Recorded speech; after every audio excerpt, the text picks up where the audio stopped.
inside. I know. We should open up the window. If the window could open, we'd have it open. I got a better idea. There's a deck out back. There we go. Okay. I mean, you might fall through the boards, but hey, what the heck? It's a nice day out there anyway.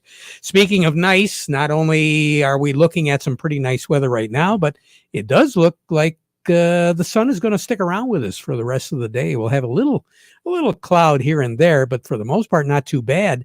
Currently, what are we looking at, John? Right now out at the airport, they've got 62. Downtown Midlands reporting 60. And here at Radio Center, we've got 60 as well. Southwest wind at 7 miles an hour. Nice. Barometer right now, where's that hanging? 3013, holding steady. Yeah, high pressure right over northern Illinois. It's going to settle a little bit down into eastern Tennessee over the next 12 to 18 hours. So it is going to move away from us, and that's the reason why we're going to see a little bit of cloud cover as we go into the later afternoon hours. And tonight, it does look as though the clouds are going to thicken just a little bit, but tomorrow morning, we should see maybe some breaks in the clouds and a little bit of sun early. But as we go through the day tomorrow, we're going to see the clouds move in. And after lunch, I want to say after about 2 o'clock, there is going to be the chance of seeing some widely scattered rain shower activity. We'll talk about that in just a second. As far as our weather goes today, again, under the influence of that high pressure, there is a low pressure system way up in Canada. It's north of the Dakotas in central Canada. And it looks as though that low, along with another one, which is going to be forming over Nebraska, northern sections of Colorado. The two of them working together are going to try to bring some rain shower activity here into the state of Michigan. Some light rain right now being reported in Iowa. All that activity is moving to the north and the northeast, and up in extreme northwestern Wisconsin right now, they're getting some real light rain showers. And that appears to be the precursor to what we're going to be looking at as we go through the day tomorrow. Not very much precipitation with this particular system. The upper air just does not have the feeder in line to get that moisture to generate. So we're not really looking at much in the way of rain as far as amount goes. And the coverage area, albeit plenty of clouds around, but the coverage area is not going to be all that good either as we go through tomorrow afternoon and tomorrow night. But right now, there is going to be a chance of seeing some precipitation. Over the weekend, we were looking at maybe possibly 3/4 of an inch or so to take us in through Thursday night and early Friday morning. We've downscaled that quite a bit now as we've worked our way through the week. And it does appear here on Wednesday that we are going to be looking at some pretty light precipitation. So it might slow you down a little with a harvest, but it's certainly not going to generate a screeching halt to the harvest for 24 to 48 hours. That's just not going to happen. 75 is our projected high. We hit 72, 73 yesterday, and that's what we were talking about as far as a high temperature. A low tonight of about 52 with plenty of clouds. Sun will set this evening at right around 7:10, rise tomorrow morning at 7:40. A little bit of sun early tomorrow. As we move up into the noon hour in the early afternoon, we should peak out at right around 71, but then going through the afternoon, we'll drop down into the 50s as we approach sunset tomorrow. So partly cloudy skies early, then clouds moving in, scattered shower activity tomorrow, more than likely in the afternoon, as we said, after about 2 o'clock into the evening hours. The front, whatever it is going to make up to be, is going to move through by sunset tomorrow night. And then early on Friday morning, we'll still have some residual clouds, maybe a sprinkle or two, especially in southeast Michigan. But going through the remainder of the day, things are going to clear off. And John, Friday night with pretty clear skies, we're going to have to bring the pumpkins in. Hey, going to get cold. A little chilly. I'm looking at Saturday morning about 5, 6 o'clock, 28 degrees. Goodness gracious. Here in the Great Lakes Bay area and inland, it's going to be colder than that. Northern Michigan, if the skies clear off, and they will, we're going to be looking at some 23s, 24s, pretty common over much of northern Michigan. So it is going to be pretty chilly. Saturday, we'll try a little bit of recovery. Sunshine, middle 50s for a high, upper 30s for a low. Then on Sunday, partly cloudy skies, 62 for a high, 40 for a low. Then Monday and Tuesday, we'll continue with the partly cloudy skies, low to mid 60s to start off the work week next week, low to mid 40s for nighttime lows during that period of time. And then the temperatures are going to work their way up above average as we move through the second half of the work week next week. Precipitation pattern, though, is going to be lacking, at least here in the Great Lakes Bay area and over much of the state of Michigan. Incidentally, the water temperature right now in Lake Huron, close to Saginaw Bay, is 61 degrees. So if we do get a north wind, chances of rain will be a whole lot better. But tomorrow we're looking at a southwest becoming northwest after the front moves through, and then a north wind gusting up to 25 miles per hour tomorrow night, along with 28 degrees. That's pretty breezy. Yeah. Don't want to go swimming on Friday night. You got the oil changed in your snowmobile? No, Right. I'm kidding. Only kidding. We got a lot. We have a long way to go yet. We should check up on that water temperature though next week. see if it's been affected at all. Other than the big toe, that's about it. That's all the goes I'm going to get.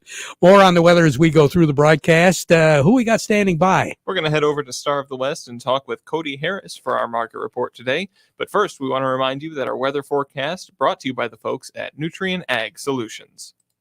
Nutrien Ag Solutions has the local expertise to recommend the corn, soybean, and other seed products that are the best fit for your field. Plus, unparalleled agronomic support with products and services to unlock yield potential and improve crop performance from planting to harvest. Ask about our financing options to help you get more from every acre and lead the field.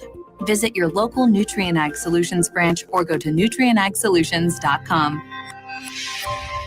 Say, do you want to unlock the secret to higher yields? If you're applying dry fertilizer, the key to better yield potential is Titan XC. Titan XC is a fertilizer biocatalyst that unlocks and releases the bound-up nutrients in granular fertilizer, promoting better root uptake and plant growth. Drive performance this season and beyond. Release more nutrition. Expect better results with Titan XC. For more information, visit lpi.ag/unlock or contact your Nutrien Ag Solutions crop consultant today. Farm Service brought to you today by the folks at the Michelsaar Crop Insurance Agency, inviting all of you to be prepared. Risk management, it doesn't make any difference what time of the year. It's really a good time to be talking to the folks at the Michelsaar Crop Insurance Agency because you do need to protect yourself and get your plans ahead as you begin to structure everything for 2023.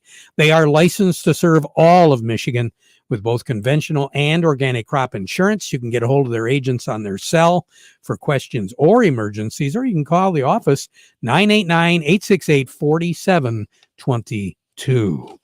Cody Harris, I think you've got some good news when it comes to the wheat today. Yeah, we definitely got a little bit of good news as concerned the wheat. Corn actually just slid into the green as well here this morning, Terry. Only one in the red, kind of started the day in the red and still in the red is soybeans. I'm getting pressured by some outside markets here today. But looking at everything the way it sits right now, we have cash wheat, that's up 10, $8.73 on the white, $8.23 on the red. New crop 2023 wheat, that's up 9, $8.94 on the white, $8.44 on the red. Look over at cash new crop corn, that's up 2 at $6.30. And look over at soybeans, cash new crop soybeans are down 11 at the moment at $13.07. So what kind of pressure are we getting on the beans? Well, beans definitely getting pressured by last Friday's NASS stocks report. That came out, I believe they revised soybean production higher by about 30.2 million bushels. That led to a higher stocks number, about 274 million bushels. So you're still seeing that kind of rattle through the market here today. In addition to that, we're kind of talking about some low river levels that are affecting some shipments, especially on the bean side, because that's definitely dominated. I guess the surge in demand or in soybeans has been their demand. I looked this morning and it looked like towing companies are actually said to reduce not only the drafts on barges, but also the number of barges per tow by as much as 40%. That's definitely putting some pressure as well on soybeans, kind of as we look forward into the future as far as trying to keep up with the shipments that the USDA projected here for this year. That's definitely affecting soybeans here this morning. As far as the harvest goes around the area, what are you hearing, first of all, with the soybeans? Some guys have got some beans off. Yeah, definitely. The last few days of weather, especially over the weekend too, definitely see a lot of farmers going in real hard, harvesting soybeans. You see across the board kind of a variation of yields. A lot of guys I've talked to personally, maybe average, maybe slightly below average, is kind of what we're seeing here right now as far as the soybeans being harvested locally in the Saginaw Valley area. The quality seems to be good. Just kind of, like I said, this weather is definitely conducive to harvest, and they're really rocking. I can see the dust flying from the office here today. So we're going to see how that kind of unfolds. But this weather, this dry weather that we've got, definitely been conducive to harvest. And overall, it seems like growers are maybe not thrilled, but they're happy with what's coming out into the bins here today. Understand the dry bean folks are happy with the way things are going so far. Yeah, definitely. That's another aspect as well. Dry bean quality has been pretty much exceptional across the boards from navies and blacks, especially in the Saginaw Valley area. Yields are average to above average, depending if you got the spotty rains kind of throughout, kind of that August time frame. If you got one of them spotty rains, you're definitely above average as far as yield goes. But overall, everyone's very, very happy with what's going on in the dry bean world as far as yield and quality, which is a good sight to see. And it's a little early on the corn. Yeah, the corn. I know we're in Saginaw Valley in this area. I haven't really got too many yield tests on corn. Corn looks good. Still a lot of green out in the field. It looks like we're still weeks away from that locally. But everyone, I don't think I heard anything of any worries at this point. But we never know. We still got a little bit of time till that starts coming out of the field here, Terry. But time will tell, as we always say. As we always say. Cody, you have a great day. Thanks for the information. We'll talk to you again. Thank you. Sounds good. You bet. Cody Harris over at Star of the West. Market Report, a presentation of who today? Market Report today brought to you by Schaefer and Beerline. Are you ready to upgrade to a new Ram truck for your family farm? Now is the time to order your new Ram 1500, 2500, or 3500. So you should see the folks at Schaefer and Beerline in Frankenmuth, the Great Lakes Bay certified ag dealer. They specialize in all models of new Ram commercial trucks and vans, and ordering is the way to go. You can buy with confidence from Schaefer and Beerline in Frankenmuth since 1852, where family and service sells cars. Also by Thumb Bank. They've been serving agriculture for over 125 years with 2 locations in Bay City, also in Cass City, Caseville, Pigeon, Bad Axe, and Marlette. Thumb Bank, where relationships are built on trust. No Doug Klein today, but the crude oil November contract right now is surging a little bit, up $1.63. So that's currently at 88.15. Doug will be back tomorrow. We'll be back with more, but first this. From Kansas to Ohio, that's where you'll find Pivot Bio. From the Mississippi Delta to the Chesapeake, Nebraska and the hills of Tennessee, proving on thousands of fields across this great land. When you work the ground till the sun goes down, Pivot Bio's got a plan. Greener plants and a healthy land, use our predictable nitrogen. Wherever farmers grow, yeah, that's where we go.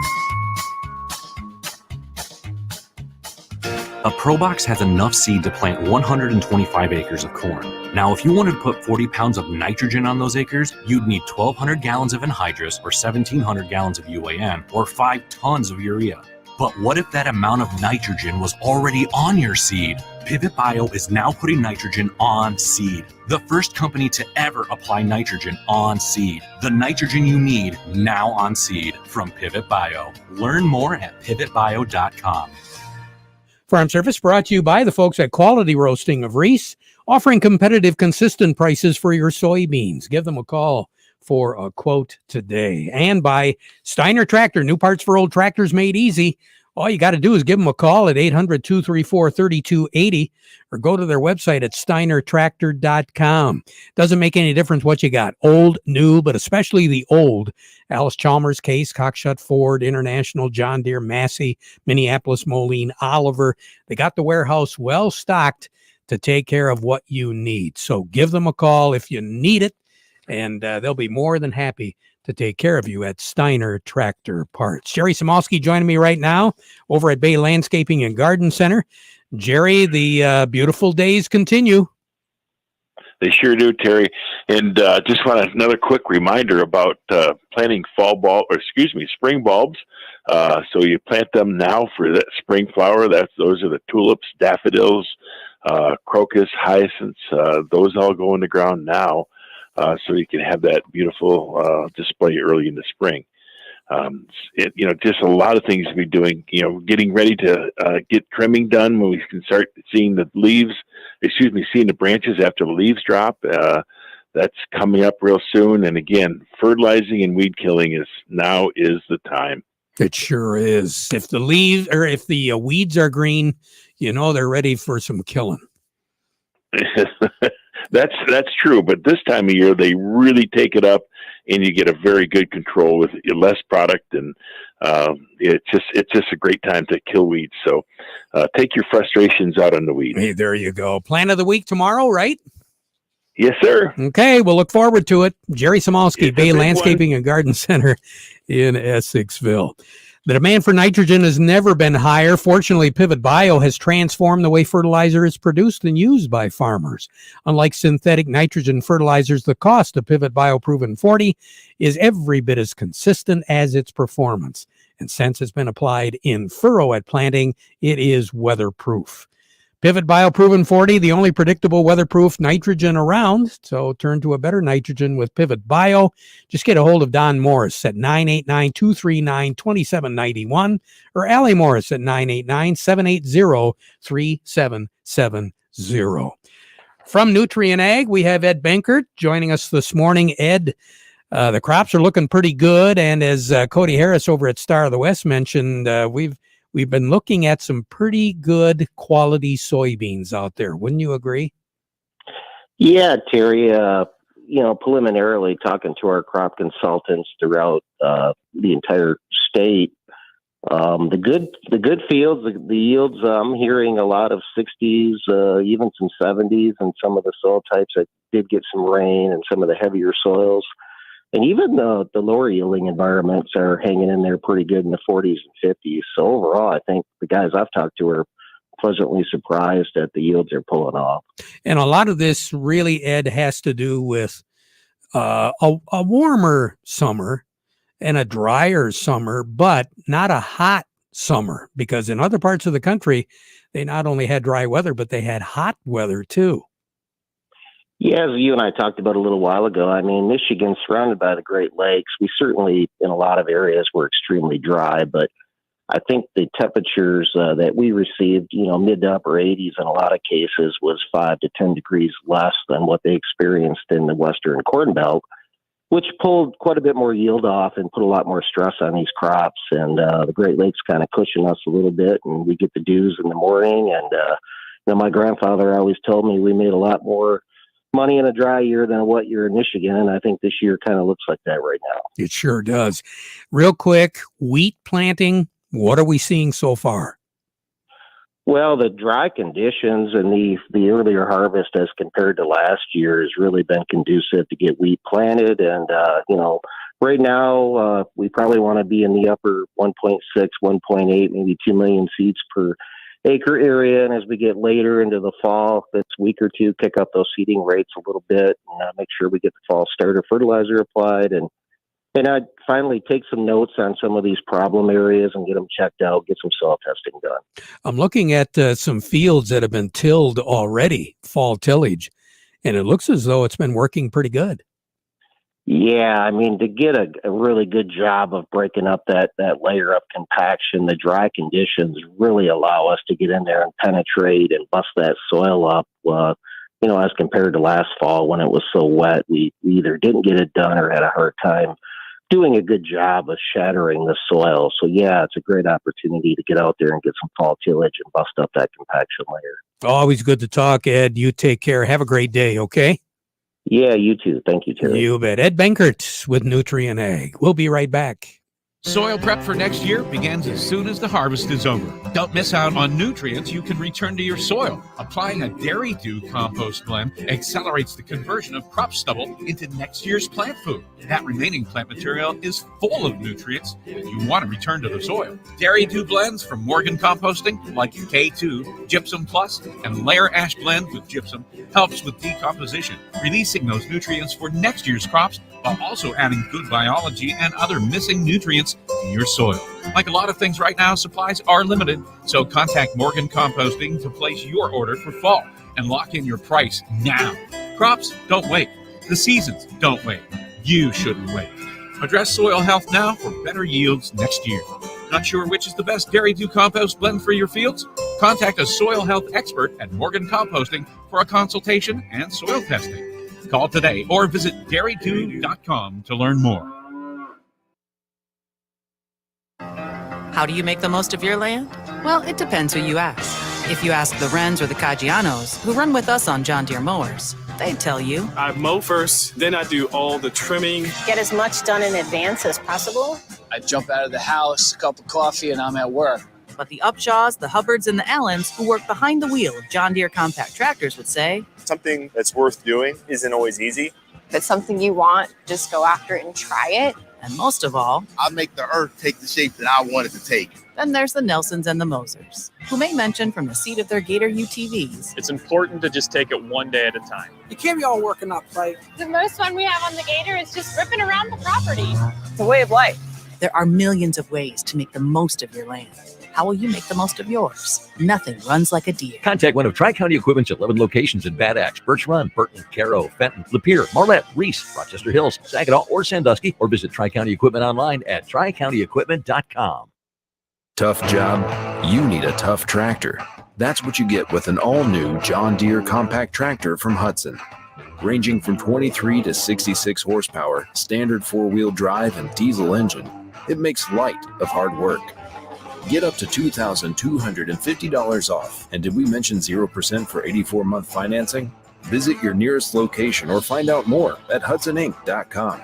Offer ends October 29th, 2022. Some restrictions apply. See dealer for details. Do you have a yield monitor in your combine? Do you print off a pretty picture every year, but you don't know what to do with it? Why don't you have PC Ag Solutions analyze your data to help you make profitable decisions for the upcoming season? We can help you analyze your data from your planter, sprayer, or combine and compare it to your soil types and nutrient availability. Anything from the planting date to your speed, population, and variety to elevation, drainage, and in-season applications. We can help you make the most profitable decision on your farm.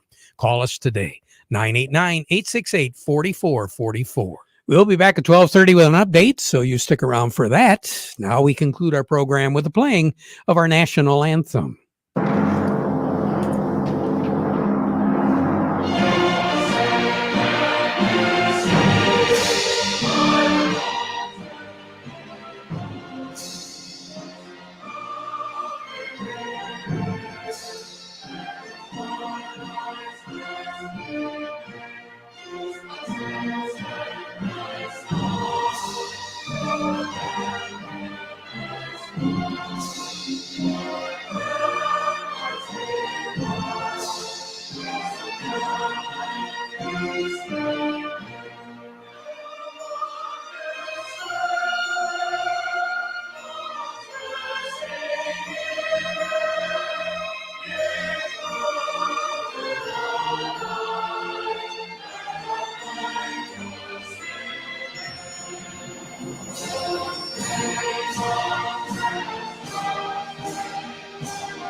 From the Premier Kitchen and Bath Gallery Studios, WSGW, Saginaw, Bay City, Midland, WSGW.